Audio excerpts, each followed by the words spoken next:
So good afternoon, everybody, and a very warm welcome to this 1-hour webinar seminar, which is given by the Cambridge University Press team. And this is really trying to encourage better dialogue between researchers, academics, as well as early career researchers to try and publicize their work in their peer-reviewed journals. So first of all, I would like to introduce myself. I'm Professor Russell Stollard. I'm at the Liverpool School of Tropical Medicine, but I'm also Editor-in-Chief of Parasitology for the past year. And this webinar is a new endeavor from CUP to try and promote the Early Career Development Award, but also to give you some tips and tricks in the publishing process at the moment. Over the last decade, there's been many changes in publishing. We've gone from subscription journals to open access, for example, different types of media, different ways we present information on the web. Sometimes we still have print journals. Sometimes it's fully online. So there's lots of different ways in which journals within the scope of parasitology are publishing their work. So first of all, just quick introductions. I'm the publishing editor for Parasitology here at Cambridge University Press. Then we'll have Russ, who's the editor-in-chief for Parasitology, who you've just met. Then we have Dr. Marcella Espinaz, who's one of the winners of our 2020 Parasitology Early Career Researchers Award. And then we have Emily Pascoe and Maureen Williams, our fantastic social media editors. We hope you'll come away from today's webinar with all of the tools that you need to successfully publish your parasitology manuscript and ensure it has effective impact and outreach following publication. I'm going to start by talking about open access, peer review, and publishing ethics. So first of all, open access. The two main open access types are gold and green. Both gold and green mean that articles published under these models are free to access. With gold, this is immediate access on publication, whereas with green, sometimes there is an embargo time. This will be detailed in the journal guidelines, so do check this if you are unsure. Almost every journal offers reuse under green open access guidelines. This should be made clear on the journal or publisher website.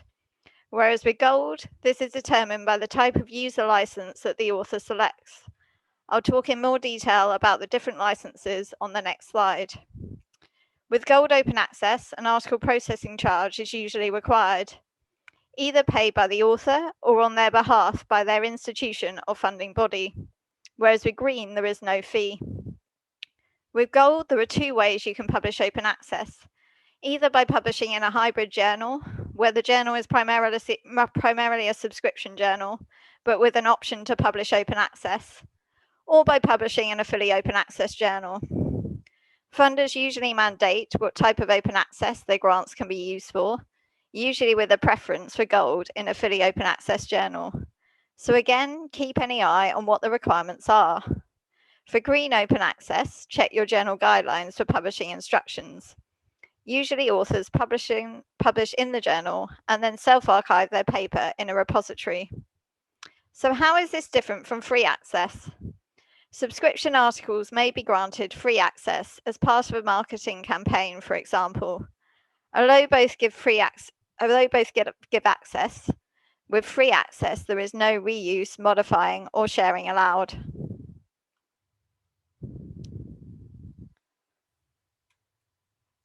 So next, we have the Creative Commons licenses. Gold Open Access is reliant at this point on Creative Commons licenses. These licenses govern reuse, which is a key point of the open access movement. This slide gives an overview of the different options. First of all, we have CC BY, where licenses may use the work, but only if they give the author or licensor the credits. With share alike, licenses may use the work, but only if they use the work under a license identical to the license that governs the original work. Then there's non-commercial, where licenses may use the work, but only for non-commercial purposes. And then there's no derivative, where licensees may use the work, but only in verbatim form. CC BY is the most accommodating of the licenses offered. And copyright is almost always retained by the author under Gold Open Access, non-exclusive. However, in some cases, for example with society journals, a transfer of copyright may still be required.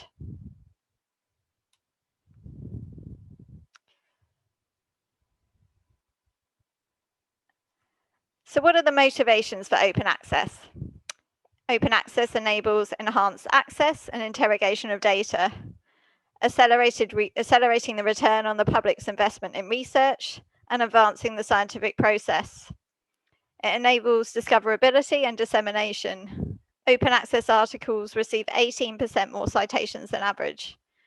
It also democratizes access across all institutions, regardless of size or budget. It provides previously unattainable access to community colleges, two-year colleges, K-12 and other schools. And some stakeholders hope that it will reduce costs or profits of publishers or force publishers to become more open. So what are the key market drivers?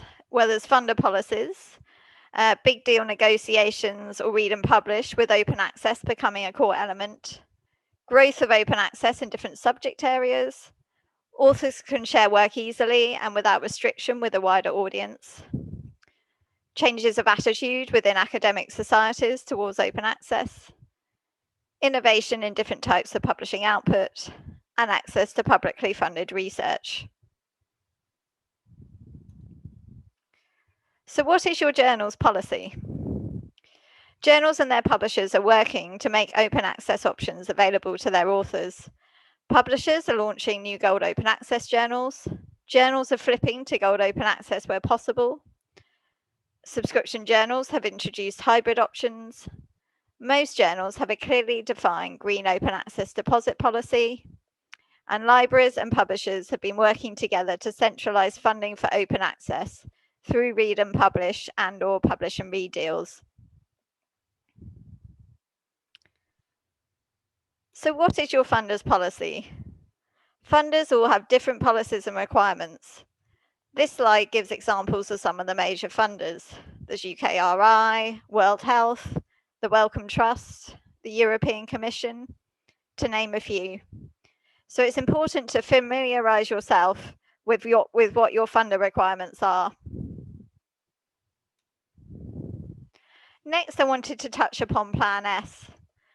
So Plan S was announced in autumn 2018 and updated in 2020.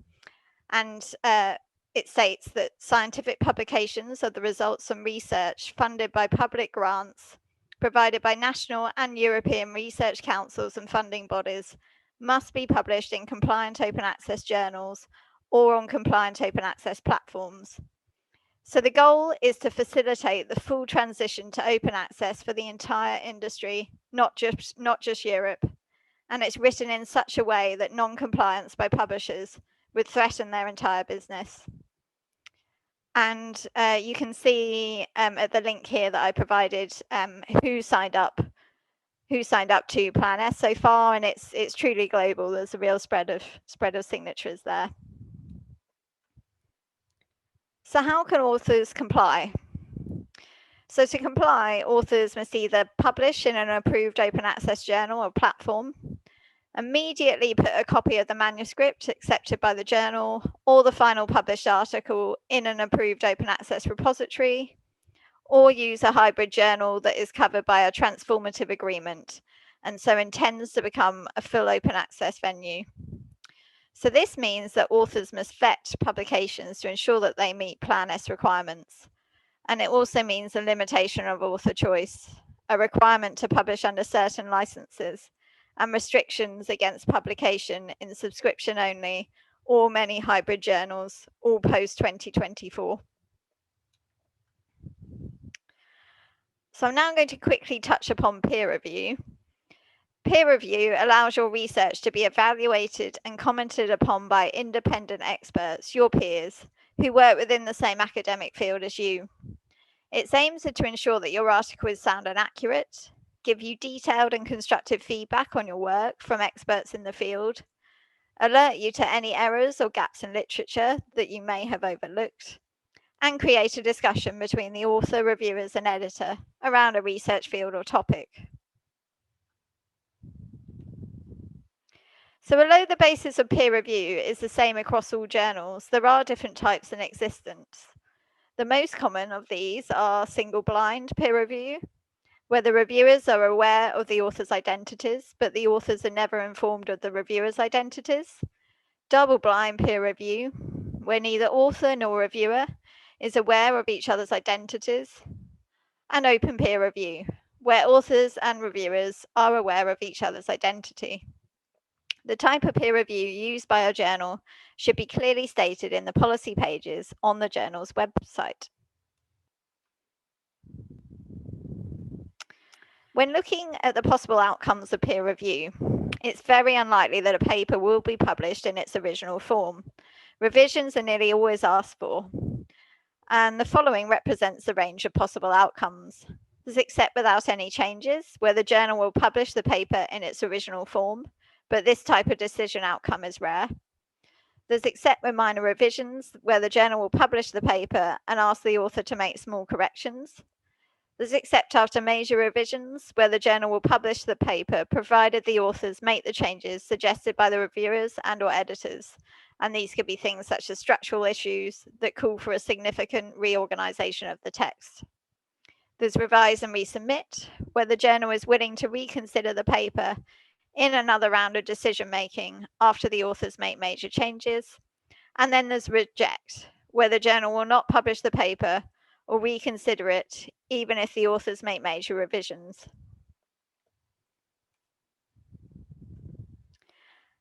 And finally, I'm going to touch upon publishing ethics, as it's important to be aware of what constitutes unethical behavior when publishing in academic journals.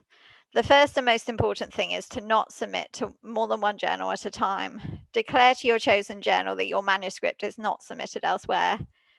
Avoid plagiarism or inadequate citing, ensuring that all work in the submitted manuscript is original, and acknowledge and cite content reproduced from other sources. It's also important to be aware of self-plagiarism. Confirm that you declare any conflicts of interest. A conflict of interest exists where an author has a financial or personal interest that could affect his or her objectivity or inappropriately influence his or her actions. Inform the journal if you subsequently find errors in your research. Show informed consent and provide assurances that participants' rights are protected. And explain how any research, for example, using animals, is conducted responsibly. And obtain permission to reproduce content such as images, maps, figures, and musical examples. Parasitology is set to high ethics standards. We follow all of the above and run papers through Authenticate, which have been flagged by the editors as potentially being subject to plagiarism. I'm going to pass over to Russ now, who will be running through how to submit your manuscript for successful peer review. Thank you very much, Ali. So in this little presentation for 10 minutes, I'm going to give you some tips. So next slide, please, Nat. So I've been an editor-in-chief of Parasitology for a year. I've been an editor of the journal for 5 years, but my association with the journal goes back to 25 years ago with my first publication in Parasitology. And in those days, it's worth reminding of how the process used to be. Everything used to be by hard copy. It was put in envelopes. Those would be sealed, sent to the editor. You'd have a submission in triplicate. One edition would be held with the editor, 2 would be sent out to peer review, as Ali's just described. And then when the peer reviewers came back in, the editor would annotate his copy, either photocopy it, send it back to the author to achieve those revisions if the manuscript was going to be accepted. So we can see over the past 15, 20 years, massive changes in the way in which that review process and the publishing process has changed. So a little bit of history of parasitology. The journal itself is one of the oldest in the field. It's been going for 113 years. It was originally set up by George Nuttall. He was a professor of parasitology at Cambridge University, hence the connection with Cambridge University Press. But he also set up the Molteno Institute. So in the parasitological world, we know that the Molteno Institute at Cambridge is very well known in human diseases. Parasitology actually was an offshoot from the Journal of Hygiene. At that time, the Journal of Hygiene covered a lot of diseases, perhaps in low and middle income countries and so forth. But there were so many parasitological submissions, there was sufficient copy to develop its own journal known as Parasitology today. Of course, the Journal of Hygiene is known as Epidemiology and Infection, which is also produced by Cambridge University Press. So the rationale that sets parasitology in its own scope is the fact that we'd like to publish a very broad discipline on parasitology, taking the best of the newest work in biochemistry, genetics, molecular biology, but also address wildlife parasitology, veterinary parasitology, as well as medical parasitology in its broadest sense. I think those of you already published will know that there are several journals in this sphere. There's actually 37 at the moment, and we're going to have a quick look at each of those journals in turn. As you know, journals often get ranked by a variety of metrics, one of which is the impact factor. In the top of the parasitological league is cell, host, and microbe. That's coming off from the Cell publication. And in reality, that journal doesn't really publish a lot of articles on parasitology. Out of the 2,416 that are published since that journal was created, only 135 of those are on parasitology, and that's mainly malaria, and only 2 are on neglected tropical diseases. So the church of parasitology is quite specific in that journal. As we go down, we see parasitology in position 10. It's going past the ones which are open access, which we perhaps well known are like PLOS pathogens, PLOS neglected tropical diseases, and parasites and vectors. It's worth pointing out that there's a lot of copy going into those journals, but the copy that we produce, which is 14 issues a year, containing about 12 articles. So we're averaging about 180, 190 articles per year, but we have a rejection rate, for example, roughly 50%. And then from submission to publication in the hard copy, we are going to change into online production only end of this year, but it's generally about 50 to 90 days. So one of the first tips I'd like to give you is make sure that you submit your work to the right journal. So it's not out of topic, it's well aligned to the ambition of the journal. And the way in which we can partition the audience, for example, of how you make that topic, if we split it into 3 different ways, we consider the authorship, the authors, the production house, Cambridge University Press, and also the readership, which is a broad church of scientists, of course. If we think of what the goal of all of us, we can agree that what we'd like to have is to advance parasitology globally and have specific indicators such as the metrics of the journals go up, and it also produces better knowledge in the discipline itself. As we go down a little bit to look at, say, outcomes, we can see that some of the needs of the authors, the production team, the readership slightly change, but we can say that authors would like to have their articles highly cited. The production house would like to be that nice bridge between the authors and the readers would like to have quality assured information which is able to advance their understanding of parasitology. Underneath that, of course, we have to think of some of the tasks which are specific. So in other words, we have to have the rubrics, the formats to allow the authors to submit their manuscripts to be suitable for peer review. And then, of course, when we transform that information back out to the readership, we have to think of ways in which we disseminate that knowledge. And that's one of the reasons why parasitology has been very active in recent years to encourage social media. And we have 2 social media editors who are going to talk to you in a second. Now, the activities during the day, of course, in this particular seminar, we're going to concentrate on the manuscript submissions, which is looking from the author's perspective. But also remember, as soon as a manuscript comes in, we have to kind of triage that and then also understand how that goes through that pipeline. But ultimately, that's the type of framework we're using as a roadmap to kind of manage the journal to keep the authors happy as well as the readership. So the first tip when you start the process is to consider each of these 3 different members. So, of course, many of you have already written manuscripts, but there's a nice way to an anagram, ABC, write with accuracy, write with brevity, write with clarity. When you've got your manuscript ready, hone the title again, prune the abstract into the right format, 150 words, get the key findings. We've started to introduce key findings into manuscripts as well. And in addition to that, we're starting to use submission templates, which help streamline the way in which the review process takes place. And we've also got bibliometric referencing software on the back to be able to help you organize your references. So the next thing is we'll also start to use meaningful abstracts. So the top paper you see there of the mouse is a lovely paper by Celia Holland, who was one of the editors of the journal until recently, showing you that the diagram gives a nice indication of the migration of ascaris through the mouse host in that particular instance. But don't forget, some papers can have massive impact without visual abstracts. So I just want to show you the one by Piers Mitchell about human parasites in the Roman world. If you look at the attention score, that gets 540 hits from altimetric scores. And interestingly, it is one of the few papers I'm aware of in parasitology that has a Wikipedia page associated to it. And one of the nice things about that with altimetric is you can see where that Wikipedia page is being downloaded and people are looking. Of course, in relation to that particular paper, it's quite European-centric, but nonetheless, it has outreach to the States as well as other parts of South America. So there we are. When you're ready to submit, you'll see the interface, and then you'll be thinking, I've got all the things ready. I'm going to press the button. But what I want you to remind is, before you do that, don't be too fast, because if you look at the rubrics underneath, the scope of the journal, the editorial process, and manuscript format, if you fully appreciate all that, then that will save you time later on in the submission process. So we'll have a look at that in a little bit more detail on the next slide. One of the things I have to remember is when you're submitting your manuscript, try and remember the people who are going to read it first. That will be the editor, myself, and then the reviewers. As Ali said, you have a single blind reviewing system.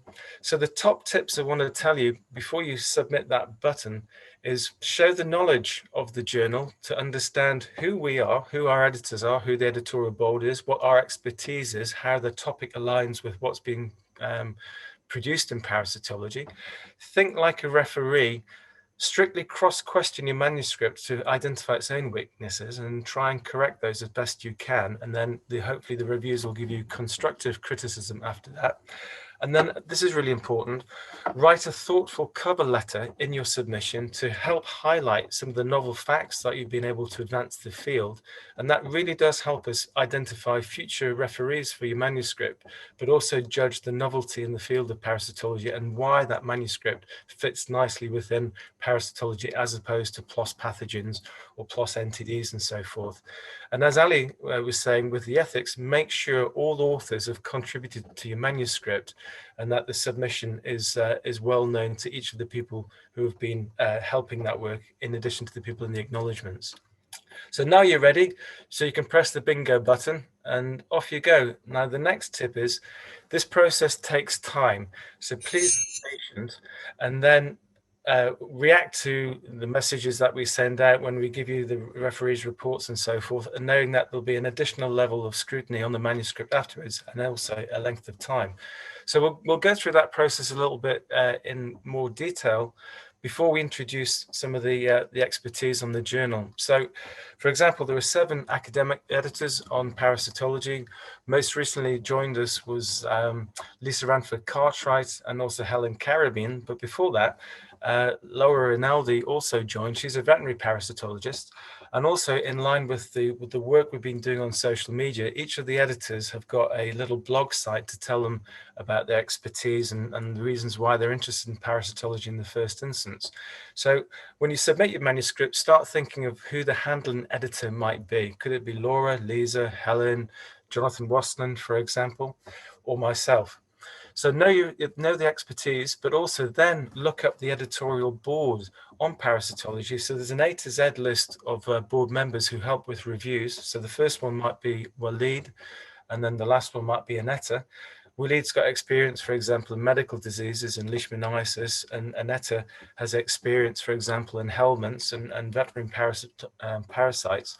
And then another tip is, a lot of papers that have been published in parasitology over the last decade, those authors will be acting as referees, so be knowledgeable of their impact into the field and their contributions as well, and that will that will serve you quite well to know if your manuscript is well placed and also appropriate for the topic that you're going to submit to. So that process is a little bit long-winded. There we see the computer, you've finalized your manuscript. You then press the submission button, but I just want to alert you to the fact that you have to then start to think about open access waivers or payments. You might think about submitting your manuscript to a online preprint archive. We're mindful of that, but just pointing out that once we receive it, they'll go through the review process. And as I mentioned, we have a flat rejection rate of about 50%. And then those papers that go through have a much higher chance of being published, often after first review. Of course, when the manuscript is accepted, congratulations. Now, you might think that's the glass is half full or half empty, in the sense that you might have to pay a publication charge. But the nice thing in Parasitology, being a subscription journal at the moment, we give free publication, and you can archive your data in different ways, as Ali was saying. Next, we have the in-house team typesetting the manuscript, checking for errors, reformatting things that need to be put up into the quality. It then gets put online. Then you're able to download it as a PDF. And then eventually that will come out as a hard copy. But during that process, I would strongly encourage you to start thinking of being proactive, of trying to promote your article, because ultimately you're going to be evaluated as a scientist by the impact of your research. And that's often with attention scores such as citations or H indices and so forth. So I'm particularly proud to say that obviously you can publish individual papers, but sometimes it's quite nice to be able to group papers into special issues. And that's one of the nice things that Parasitology does. It produces special issues. I helped to edit one a few years back on the multidisciplinarity of parasitology, which is addressing veterinary diseases, medical diseases, an article by David Molyneux, which I helped to co-author, which hopes to kind of set the scene of where things are going to happen in parasitology. And that's quite important because, as you'll see from the next slide, social networking, we're all individuals, we have networks, we collaborate with other scientists. The journals are a very good conduit to establish those links and also to kind of showcase some of your findings to the wider audience. So this particular meeting was in conjunction with the British Society of Parasitology. Special issue came out in Parasitology, celebrating two people's careers, David Rollins and also Santiago Mascoma, who each contributed to that volume as well. So it's a testament to their longest standing careers as well. So I'd like to close on the last slide with a few tips one by one. So first of all, check the matching scope of your manuscript before you submit to make sure you're not going to waste time. Allocate sufficient time to the process, knowing it's going to take between 50 to 90 days to get from start to finish. Next thing, really write that succinct cover letter. So describe the article's novelty, how you've advanced the field. Also, it helps us if you suggest suitable referees who might be academics external to the editorial board, but do feel free to actually use some of the expertise on the editorial board. And then once it's submitted, and once you've got that acceptance, do promote your article with social media and blogs. That's a really good bridge between the high-end academic communications and then publicizing or democratizing it, as you heard from Ali. And then finally, just to mention that if you're able to go through these steps, hopefully next year you might be able to apply for the Early Career Research Award.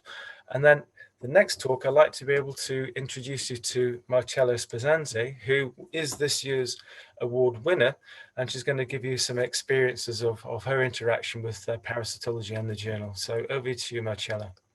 Thank you very much. Yeah,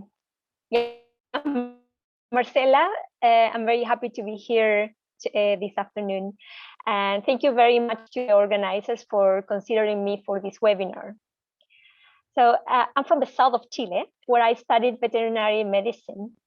I have always been interested in animal health, but there in the vet school, I learned more about their parasites and the diseases that affect the health of animals and people.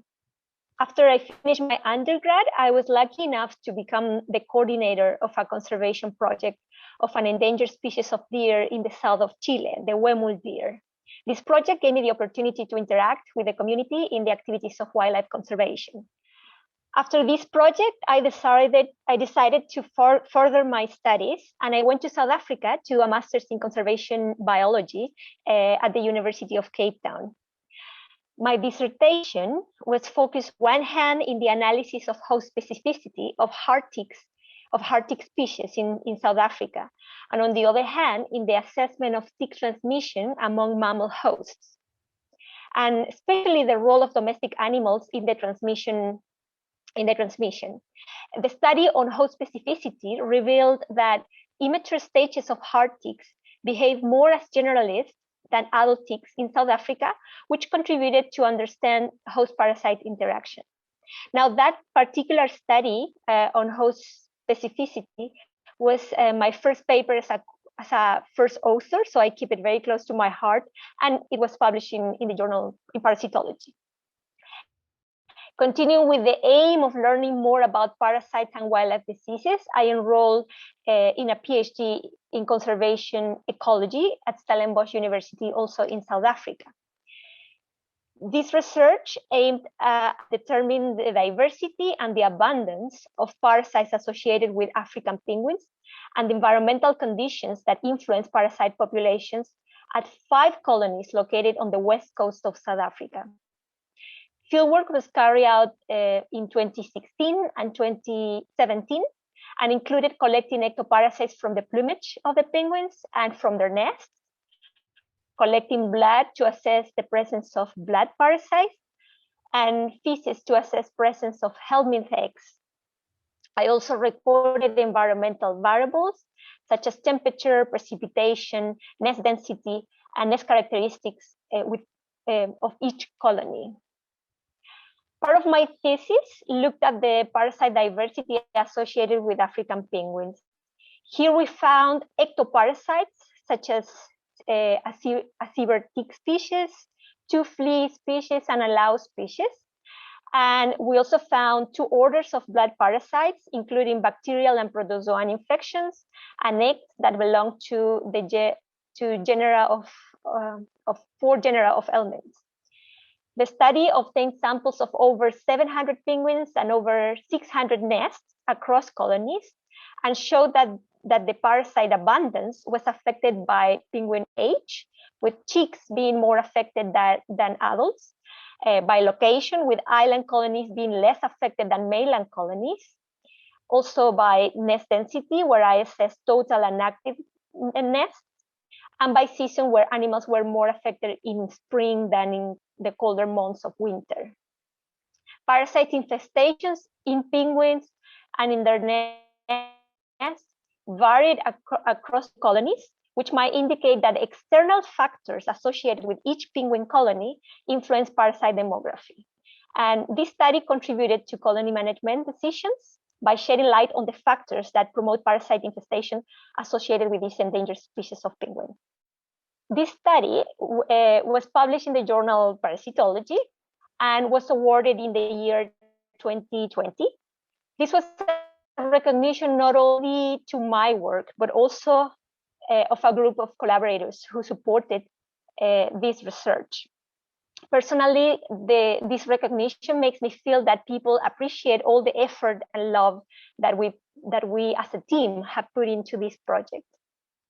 The results of this research have been presented in regular meetings with colony managers and conservation authorities in order to reassess management interventions.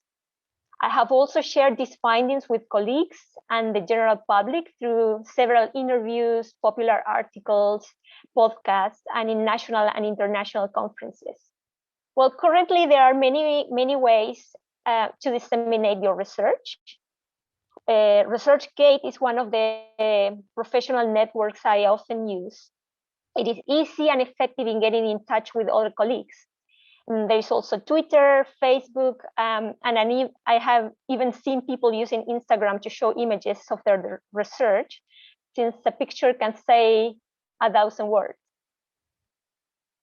I have disseminated my research in newspapers in South Africa and more recently using popular articles. But the important thing is to choose a platform that is reliable and easily accessible to the public. It is also a good idea to create a website with details on your research and the people and organization involved in your project. And whenever COVID allows, meeting up with your colleagues to answer questions about your research will further help disseminate your work. From my experience in scientific writing, I could advise a few things. First is to think about your target audience and choose the right journal. In this case, if our topic is on parasites, of course, we'll choose a journal that is specialized in parasitology, but we have to try to aim at an internationally recognized journal that is well known among our colleagues. A relevant and appealing scientific question or questions that are well formulated, and that is not only important for increasing the knowledge about a particular topic, but also that provides solutions to real life problems. Then you also need a captivating introduction. I think that the way that we tell the story is very important. And just because it is a scientific paper doesn't mean that it has to be less fun to read. The introduction for me is always the hardest part of the paper because I really want the reader to be drawn by my story from the beginning. A clear and concise methods and results is also important. This is always something to keep in mind, and it's so true. Keep it informative but simple, and if the reader wants to know more details, you can always add more detailed information in the appendix. Careful proofreading is often overlooked, either if English is your first language, and especially if it's not. It is important that someone else reads your paper before submitting. This is apart from your co-authors because you and them probably read the paper many times and you can easily miss typos. And finally, a clear take-home message, a message that the reader will remember after going through your whole paper and which will highlight the contribution of your study. So that's all from my side. I'm going to pass over to Emily, who will be telling us about how to use social media effectively for impact. Thank you. So I'm Emily Pasco, and I'm a postdoc at Wageningen University. And I also serve as one of the social media editors for Parasitology alongside Maureen Williams. And today I'm going to talk a little bit about how we can use social media as a tool in our careers. Quick disclaimer, there are some negative impacts to using social media, for example, related to mental health and also related to the fact that some users can be subjected to harassment. Maureen, I believe, is going to talk very briefly about some of that, but I'm just going to focus on the positive aspects. So I think to think about how we can really take advantage of social media, it's really helpful for us to think about what social media really is, because we often associate it with specific platforms like Twitter or Facebook, rather than what they can actually do and the features of them. So social media is basically any website or application that enables us to create and share content or to participate in social networking. And I really want to emphasize that last point of social networking because in recent studies where scientists were interviewed regarding their use of social media, they really put this as one of the things that they ranked as the most valuable and helpful aspects of using social media. But at the same time, they also admitted that they do not interact with others on social media as much as they would like or as much as they could. And I think that's partly because maybe we don't actively think about how we can engage with each other on social media. So hopefully I can give you some ideas of how we can better do that. So with that definition in mind, there are a variety of different platforms available to us with different features that are kind of for different audiences. So I just want to go very briefly through some of them that we can use. So Twitter and Facebook are perhaps the ones that we are most aware of and are perhaps the ones that are most versatile with respect to the kind of content that we can share and create with them.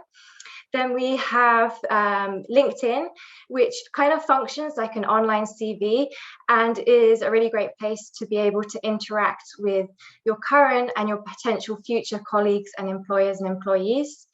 ResearchGate and Google Scholar are primarily for sharing our published works. And then you have sites like GitHub, which are really good for sharing code that may result from your projects. And then today I'm going to focus mainly just on Twitter. And that's because with around 200 million users ranging from members of the public, people in industry, companies, and other academics, including also famous cats and dogs, you have a really wide variety and wide audience that you can interact with. Also, based on that, as I said, one thing that I really like about Twitter is you have a lot of great flexibility with regards to the kind of things that you can create and share. So as long as it's important to you and that you believe and trust it, you can use it to create and share a wide, broad array of topics, or you could just choose to focus on a specific topic that's close to you. You could share popular articles or research publications that are interesting to you, create science communication threads or visual content. But above all, I would really encourage you to share your work. And that could be your published work, but also just whatever you happen to be doing at that moment. So for example, what you're doing in the lab or in the field. And to give you an idea of why I think that can be really helpful, if you look at the top right image there, that is basically a bunch of racks full of ticks that I had identified and was going to do some DNA extraction for. And I posted this to social media, and shortly after, a student from another university got in touch with me and asked if I would be willing to collaborate with her and share some samples. And so that was a really nice collaboration that came through sharing this image that was completely unforeseen. And these kind of things do happen on Twitter. And remember that this does work in both directions. There's a huge community of people out there sharing their publications and sharing what they're working on. So it also functions as a really easy and nice bite-sized way to stay up to date with research that you're interested in. And with that in mind, it's worth to follow people whose papers that you've enjoyed reading or whose research that you really enjoy or are interested in. So some people have been resistant to using social media in their careers. Some people think that it might be unprofessional, but the impact and value of using it is being recognized. And altmetrics, as Russ mentioned earlier, has been developed as a way to measure these kind of alternative metrics to show ways in which people are engaging with our work and seeing our work. For example, the number of times your publication has been viewed or retweeted on Twitter or on Facebook. And there is evidence that altmetrics does work, and that sharing our publications on social media does work to get them noticed, because it has been positively correlated with citations. The beauty of this is it's immediate. So you don't have to wait for that lag time of having another paper published, citing your work to see or have some idea of the impact of your work. And this can extend to other things as well. So you can get immediate answers to questions. And then some scientists have also said that they really like Twitter and social media for getting immediate access to other resources as well. For example, funding through crowdsourcing and crowdfunding, which, as we know, sometimes the grant writing process can be really long and getting access to resources can be really cumbersome. So there are ways as well that other ways as well that social media can be used. And so parasitology are really recognizing how advantageous using social media is for the high quality papers that are published in the journal, as well as the authors as well. And so the editors of Parasitology choose a paper of the month from each issue, and then we invite the authors of that paper to write a blog post, which is published on the Cambridge Core blog website. And then the article is made freely available for 1 month if it's not already open access. And then we also do a bunch of social media activity around that as well. While I'm on the topic of parasitology, please do also enter our early career researcher competitions. Hopefully after hearing from Marcella, you can see that that also brings about a lot of great opportunities and advantages as well for your published work. And finally, on the topic of parasitology, please do get in touch if you would like help with press releases. For example, if you think that your published work with us is particularly interesting for the general public, or if your university or institute is already organising some press release, if you contact Alison Paskins, who you heard from earlier, she can help coordinate that from our side as well. So now hopefully we can all agree that using social media can be really beneficial in getting our published work noticed. And so it's often useful to be able to think about how you are able to share your work ahead of time. So open access is a very good investment if it is possible. Obviously, that's not always financially feasible, but a lot of institutes and universities now are recognizing that that's very important. And so they are making available funding or discounts to facilitate this for you. So do ask your institute or university if that's a possibility. It's also great to spend a bit of time preparing a nice graphical abstract to bring attention to your article. It not only makes it pop out on the Parasitology website, it's also a nice little image that you can use when you're then sharing it on social media. So now I just want to go through a handful of other ways in which we can use social media and network. This isn't an exhaustive list, but hopefully it's a starting point. So a lot of career opportunities are advertised on social media. There are even some accounts that are specifically there just for advertising job vacancies in a particular field or for a particular topic. So try to seek those out, as well as some societies as well. They do retweet or advertise these kind of positions. But also consider the kinds of people that you'd like to work with or places that you'd like to work at and follow them. So research institutes or individual professors or PIs, as well as companies and industries. Like I already said, share what you're working on, because you don't know what nice collaboration that's going to bring to you. You can see in the bottom right hand corner there, that's the message that I received soon after submitting that picture of the tick onto Twitter. And then there are people who will actively seek out collaborations on Twitter by advertising that they have data to share or samples to share, or they will ask for collaborations because they want help with something. So if you see an opportunity that really interests you, don't be afraid to reach out to them. I think that social media is a really great way to orientate yourself into your field. It's a great place to ask for feedback on projects or ideas that you may have. And if people do request it, you could also consider to provide meaningful and constructive feedback to them as well, especially if you don't know what might be worth pursuing in your research career.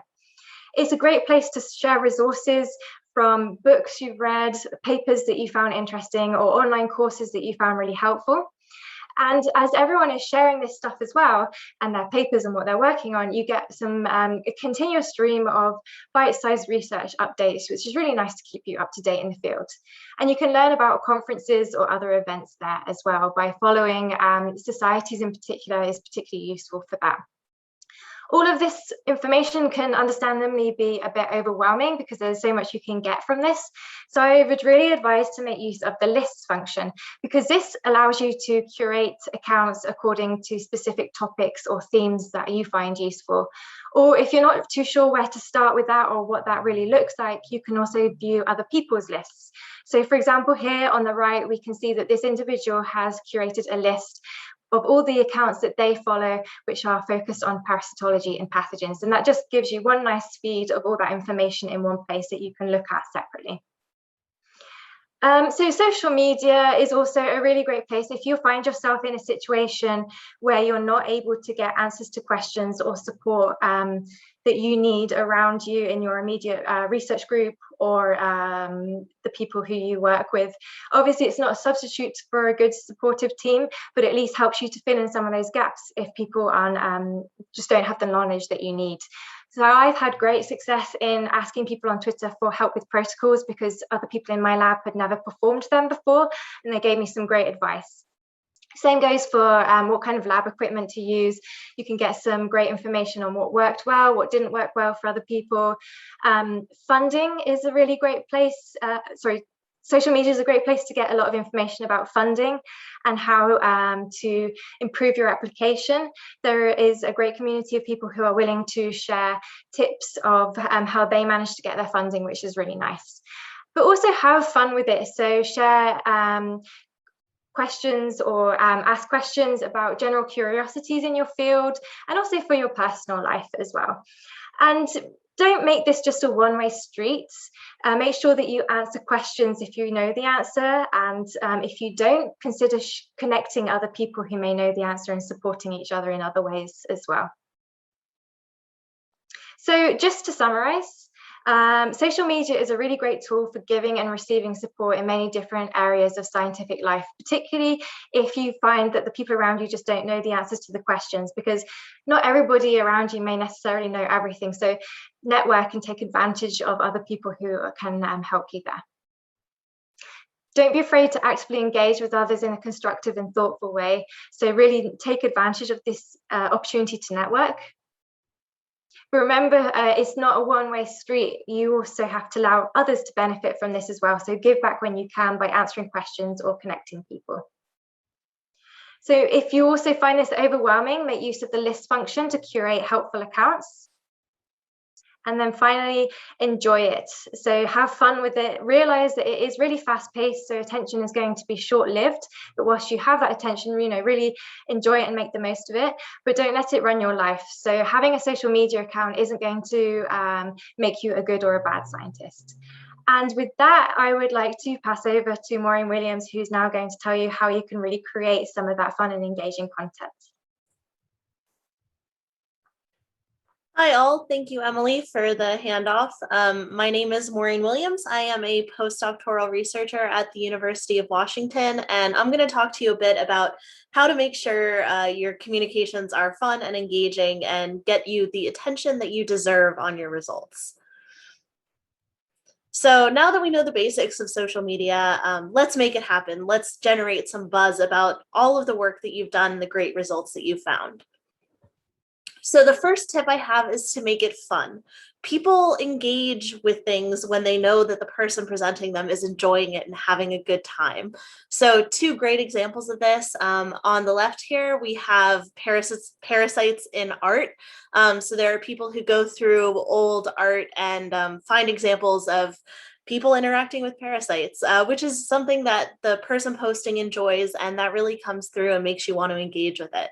As well, there's also kind of some fun parody accounts. So for example, there's this one that posts pieces of Charles Darwin's writings as he was on the Beagle, as if he was on, his voyage today. And it's a really cool way to get people to engage with the material and to enjoy their time with it as well. But why do we focus on Twitter so much? Emily just spoke about it quite at length. And there's one main reason, and that is sort of this paper that showed that tweets actually predict the number of citations that you get.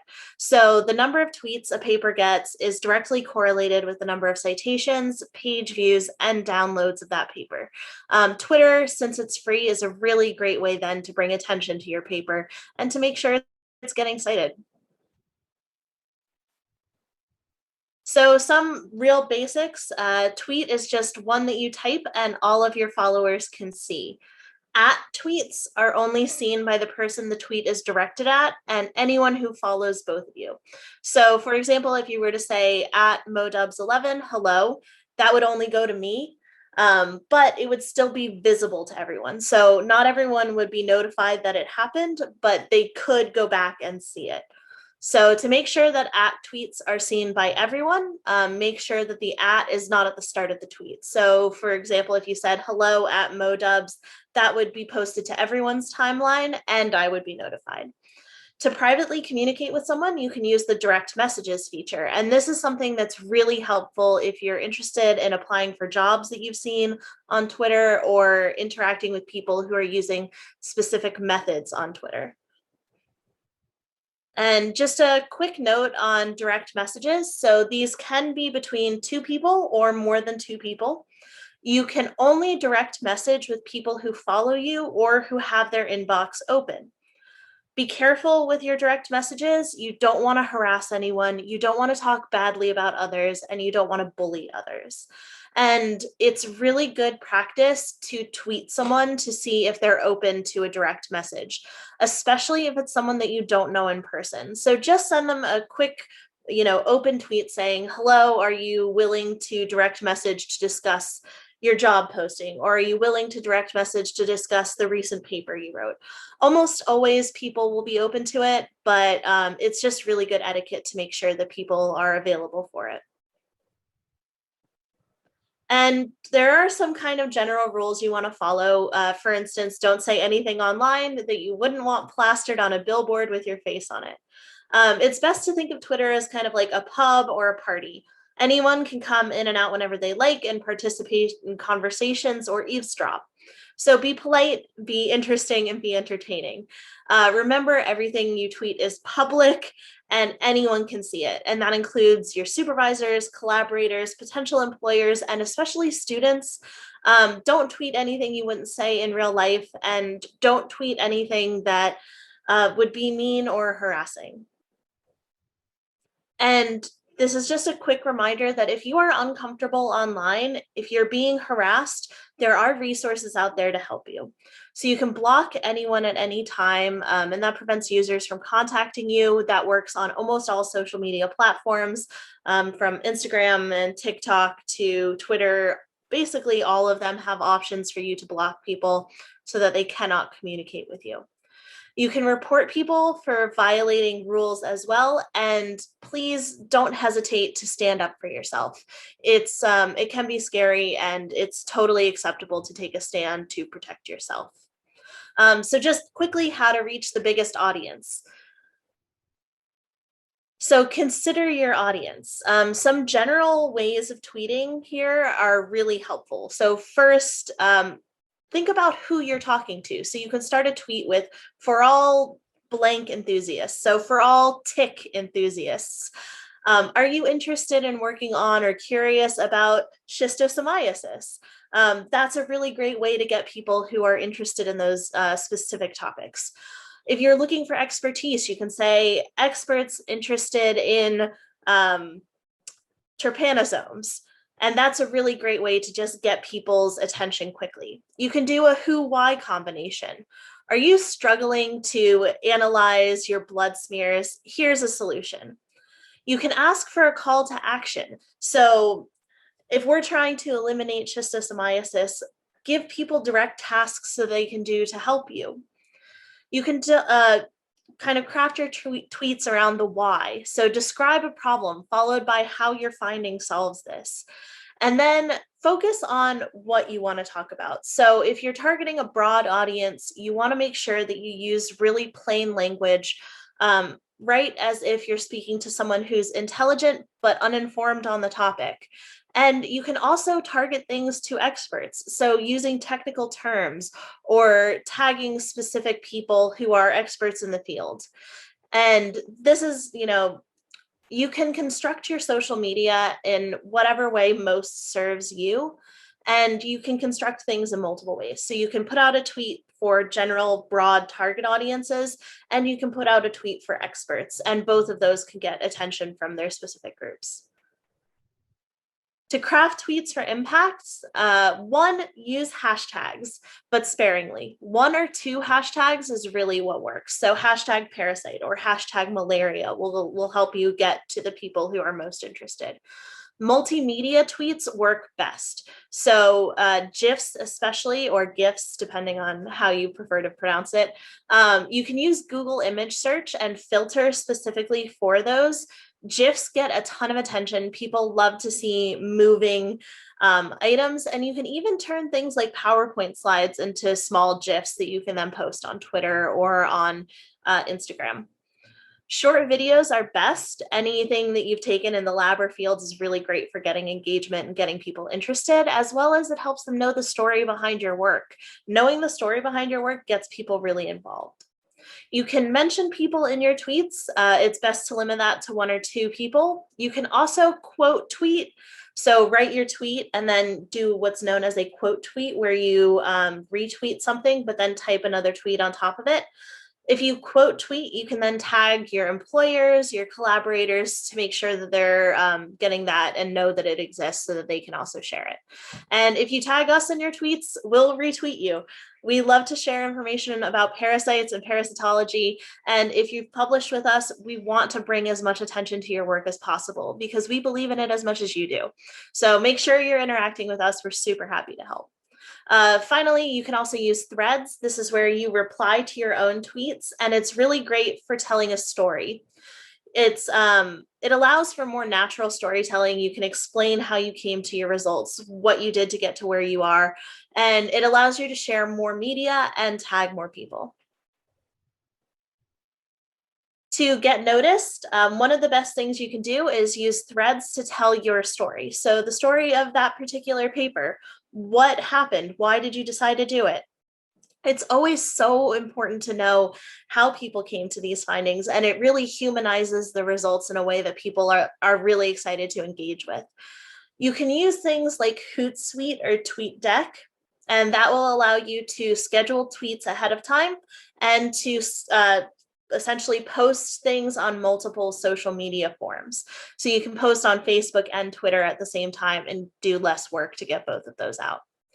It's really good to do fun things. So one example is to do something like hashtag spooky parasite facts, where you post, the scariest facts that you know about parasites.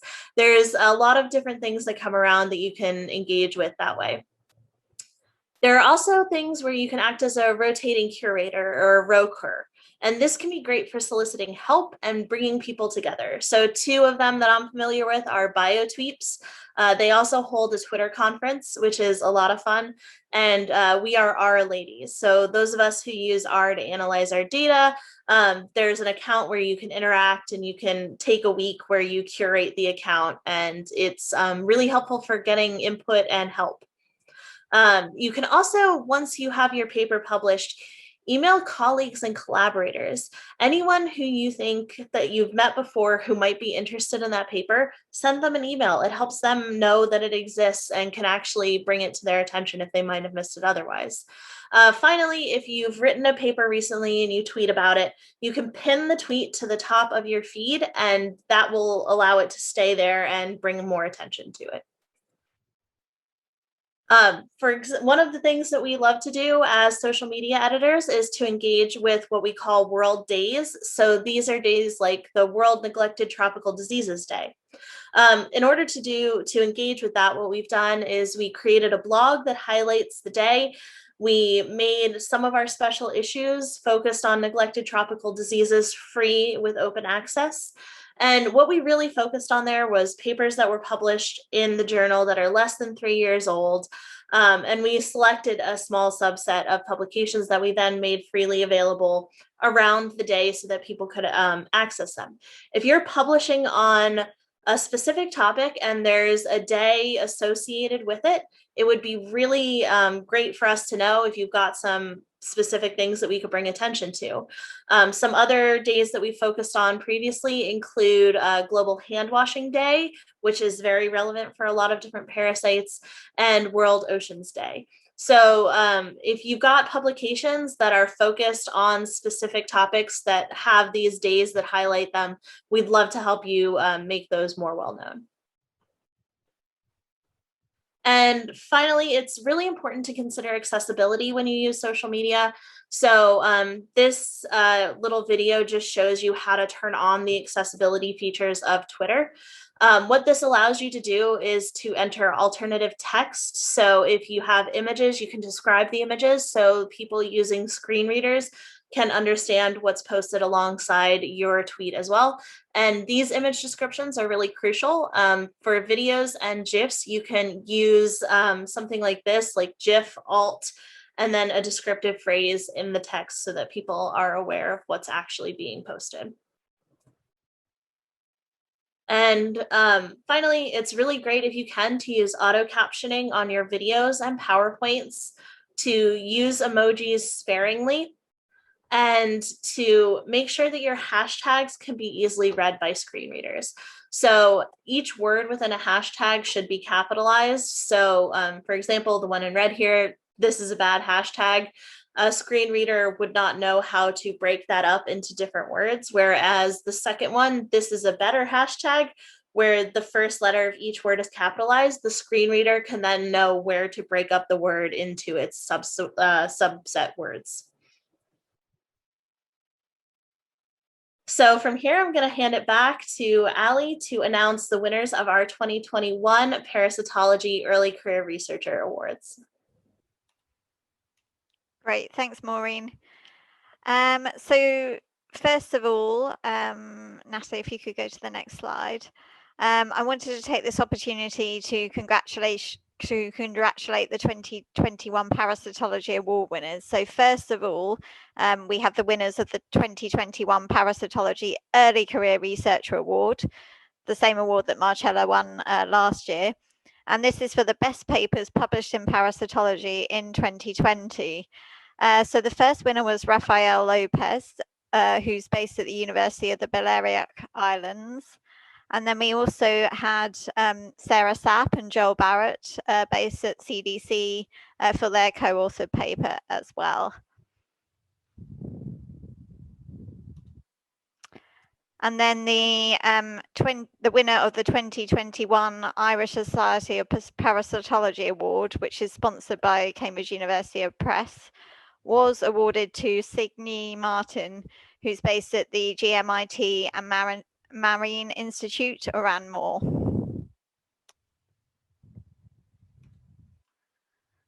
And to quickly summarize the key takeaway points.